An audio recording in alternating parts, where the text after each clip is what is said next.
Well, we're finally seeing some scattered showers and storms around to help cool down these sweltering temperatures, but not a whole lot of them. In the mountains, actually, we're not seeing a ton of rain except for right up near the Tennessee line. That's where some heavy downpours are coming down. We also have in western North Carolina a heavier cell moving through Rutherford County, really just off to the north and east of Rutherfordton, just north of Forest City, as we're making its way toward Logan. So heavy downpours, certainly some gusty winds as these storms put down all of that rain. So something we'll watch out for. This one not quite as strong and not as heavy between Chesnee and Mayo. It's migrating its way into Cherokee County. So Gaffney, watch out for a little bit of rain here and a little bit just north of I-85 and Cowpens. And then jumping on over to Abbeville County, where we've had a little bit of light to moderate rain, a storm that tried to bubble up but hasn't had a whole lot of intensity to it between Due West and Entryville.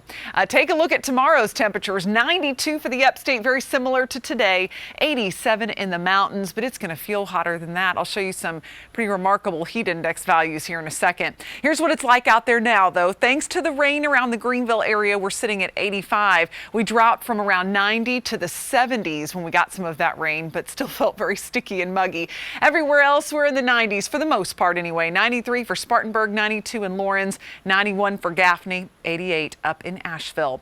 And it doesn't feel great, I mentioned, because of the humidity. We're looking at dew points near 70, and that's oppressive. In fact, that's dangerous heat, making it feel like close to 100 in spots. 72 for tonight. At least we'll cool down pleasantly. 67 for you in western North Carolina. As we fly into Greenville tomorrow, we're going to have some clouds around with a stray shower or thunderstorm possible. 87 at lunchtime. As we head into the late afternoon hours, once again, looking at low 90s, and we may have that passing shower like you just saw here on our computer model. And then as we go into the evening, a slow cool down, but at least if you get some of that rain, you should see temperatures drop pretty fast. As we rate the day on the Carolina Sky Meter, we're going to give it a decent grade with an 8 since it's pretty classic July.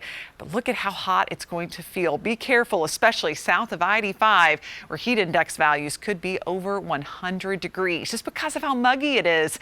And with that humidity will come some thunderstorms, about a 30% chance on Friday, and then a 40% chance by the time we get into Saturday and Sunday. And be sure to check out our latest podcasts. You can download them wherever you get your podcasts, as well as at foxcarolina.com. Isaac and I talk a little bit about this summer heat and a very unusual hurricane season so far. Tori.